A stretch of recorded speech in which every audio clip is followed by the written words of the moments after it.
آئیے سنتے ہیں آج کی ویڈیو میں ایک گورکن کی زندگی پر بیتی سچی اور ناقابل یقین پراسرار کہانی۔ میری یہ کہانی کراچی میں واقع ایک پرانے قبرستان سے تعلق رکھتی ہے جو بڑی شخصیات کے یہاں دفن ہونے کی وجہ سے بہت مشہور ہے۔ یہ ان دنوں کی بات ہے جب اس قبرستان میں جمیل نامی ایک گورکن تھا۔ کسی مرنے والے کے لیے پلاٹ دینا اور پھر اس کو دفنانے کے تمام اخراجات کا تخمینہ بتانے کے متعلق کام اس کے ذمہ تھا۔ اس کام کے لیے اسے اچھا خاصا معاوضہ ملتا تھا۔ یہ کچھ ماہ پہلے کی بات ہے جب میری ملاقات اس سے ہوئی۔ وہ وہاں کا سب سے پرانا گورکن تھا۔ ایک دن میں نے اس سے یوں ہی پوچھا کہ جمیل، کیا کبھی اتنے لمبے عرصے میں قبرستان میں تم نے کوئی عجیب یا پراسرار واقعہ دیکھا، یا تم نے دن یا رات کے وقت کوئی ایسی بات محسوس کی جس کی وجہ سے تم ڈر گئے ہو؟ تب اس نے مجھے ایک عجیب اور پراسرار واقعے کے متعلق بتایا جسے سن کر میرے رونگٹے کھڑے ہو گئے۔ اس نے بتایا کہ جب میں 2009 میں کراچی آیا تھا تو ایک دن دوپہر کے وقت ایک فیملی جو مجھے میاں بیوی ہی لگ رہے تھے میرے پاس آئے اور انہوں نے کہا کہ ان کی بچی فوت ہو گئی ہے جسے وہ لوگ ایک بوسیدہ سے تابوت میں لائے تھے۔ لباس سے وہ لوگ خوشحال لگ رہے تھے، لیکن تابوت کی حالت بتا رہی تھی کہ اسے انہوں نے نیا خریدنے کی بجائے کہیں سے پرانا ہی حاصل کیا تھا۔ ایسا انہوں نے کیوں کیا تھا، ایسا صرف میں سوچ ہی سکا۔ انہوں نے اس بچی کو دفنانے کے لیے مجھے اچھا معاوضہ دیا۔ میں نے اپنے ایک ساتھی کے ساتھ مل کر اس بچی کے لیے ایک مناسب جگہ دیکھ کر قبر کی کھدائی شروع کر دی۔ ہمیں اس دوران ایک بہت عجیب اور ناگوار لگی کہ وہ دونوں ہمیں ہمارا معاوضہ دے کر اپنی بچی کو دفنائے بغیر ہی واپس چلے گئے۔ ہم نے پھر زیادہ سوچنا مناسب نہ سمجھا کیونکہ ہمیں ہمارا معاوضہ مل گیا تھا، اس لیے قبر تیار کرنے کے بعد ہم دونوں نے مل کر اس بچی کے تابوت کو آہستہ اور احتیاط سے قبر میں اتارا۔ پھر باہر نکلنے ہی لگے تھے کہ اچانک میرے دائیں جانب سے تابوت کا ڈھکن ذرا سا سرک گیا۔ اچانک میری نظر اس کے اندر لیٹی بچی پر پڑی تو دیکھا کہ اس کا چہرہ زرد پڑا ہوا تھا۔ اس کی آنکھوں سے آنسو نکل کر اس کے گالوں پر بہہ رہے تھے۔ یوں لگتا تھا جیسے وہ بچی رو رہی ہو۔ یہ منظر صرف میں نے ہی دیکھا تھا کیونکہ میں اسی طرف تھا جس طرف سے ڈھکن تھوڑا سا ہٹا تھا۔ میں نے گھبرا کر جلدی سے ڈھکن دوبارہ برابر کیا اور تابوت کو احتیاط سے قبر میں رکھ دیا۔ پھر قبر کو بند کر کے ہم باہر نکل آئے۔ اس کا ذکر میں نے اپنے دوست سے نہیں کیا کہ کہیں ڈر نہ جائے۔ یہ رات کے تقریباً 10 بجے کا وقت ہوگا جب میں اپنے گھر سے نکل کر روزانہ کے معمول کے مطابق قبرستان کا چکر لگانے کے لیے نکلا۔ میرا گھر قبرستان کے باہر والے گیٹ کے دائیں جانب ایک چھوٹے کوارٹر پر مشتمل تھا۔ میں نے شادی نہیں کی تھی، اسی لیے میں اپنے کوارٹر میں اکیلا ہی رہتا تھا۔ میرا دوسرا ساتھی شہر میں رہتا تھا لیکن وہ کام کے لیے یہاں آتا تھا۔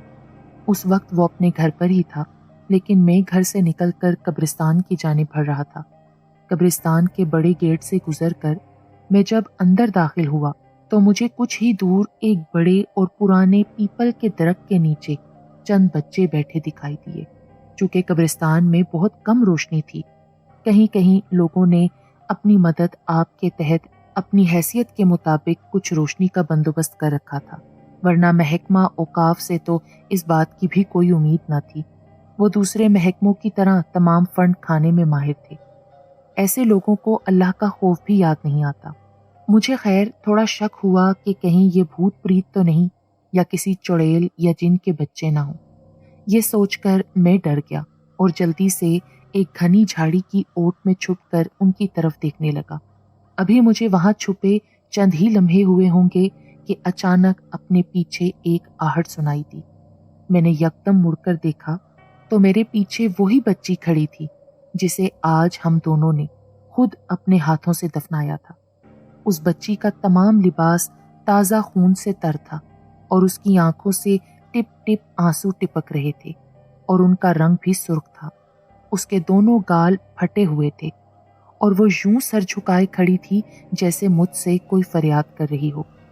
اسے دیکھتے ہی میں گھبرا کر اٹھا اور وہاں سے بھاگا، اور بھاگتے ہوئے اچانک مجھے ایک ٹھوکر لگی اور دوسرے لمحے میں ایک قبر پر جا گرا۔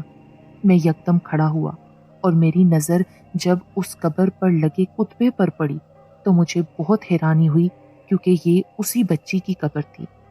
میری عقل جواب دے گئی، میرے جسم کے رونگٹے کھڑے ہو گئے، مجھے اپنا دل پھٹتا ہوا محسوس ہوا۔ میں سوچ بھی نہیں سکتا تھا کہ جس بچی کو آج میں نے خود اپنے ہاتھوں سے قبر میں اتارا تھا وہ باہر کیسے نکل آئی۔ ابھی میں وہاں کھڑا تھا کہ اچانک یوں محسوس ہوا جیسے قبر ہل رہی ہو اور اس کے اندر سے کسی کے انتہائی تکلیف میں ہونے اور کراہنے کی آوازیں سنائی دے رہی تھیں۔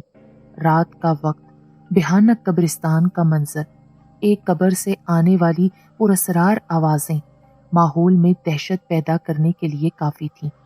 میرے ہاتھ پاؤں ٹھنڈے ہونے لگے۔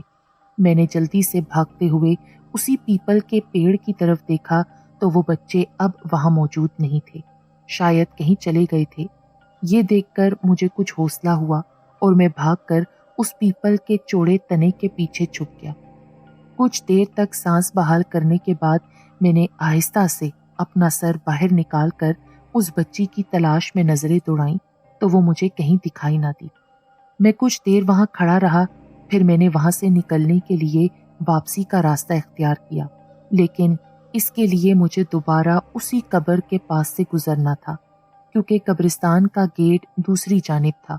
میں اپنی تمام تر ہمت جمع کر کے جیسے ہی اس قبر کے نزدیک پہنچا تو میرے منہ سے چیخ نکل گئی اور مجھے چکر سے آنے لگے، کیونکہ وہی پراسرار لڑکی اپنی قبر پر لگے کتبے کے پاس بیٹھی ہوئی تھی اور اس بار اس کی آنکھیں مجھے گھور رہی تھیں۔ رات کا اندھیرا ہونے کے باوجود اس کی آنکھوں کی سفید پتلیاں نمایاں تھیں۔ اس کے پاس ہی ایک کدال رکھی ہوئی تھی۔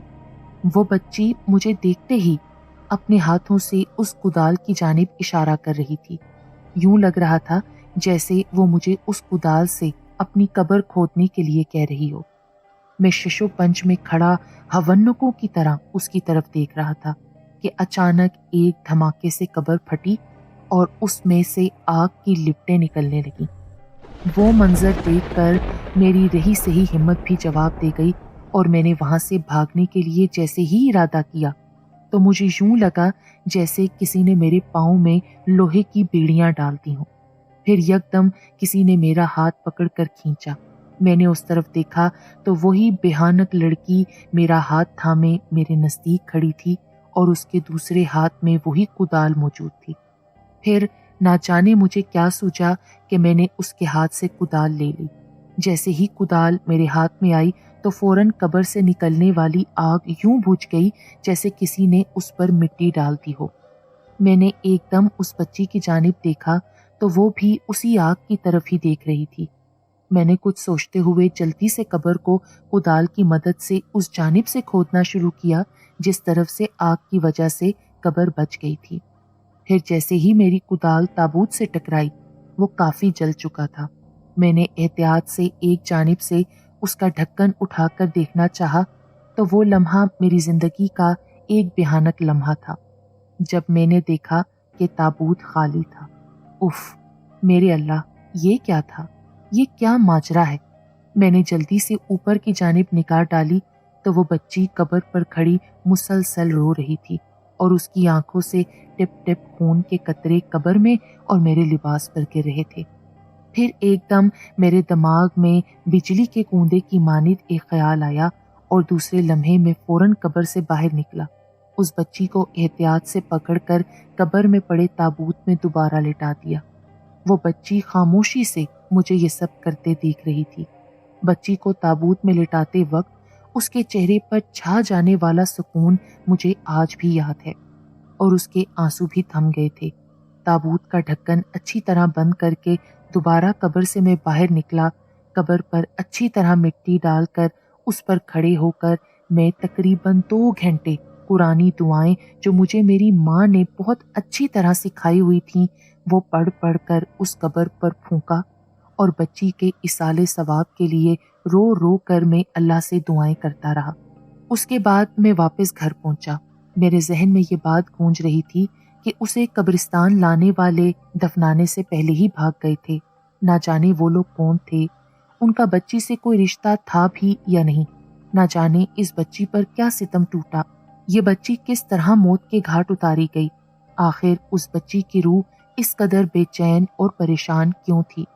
نہ جانے اس کا جنازہ بھی ہوا ہوگا یا نہیں، اس پر دعائیں وغیرہ بھی نہیں پڑی گئی تھیں شاید، اسی لیے اس کی بے چین روح بھٹکتی پھر رہی تھی اور تکلیف میں تھی۔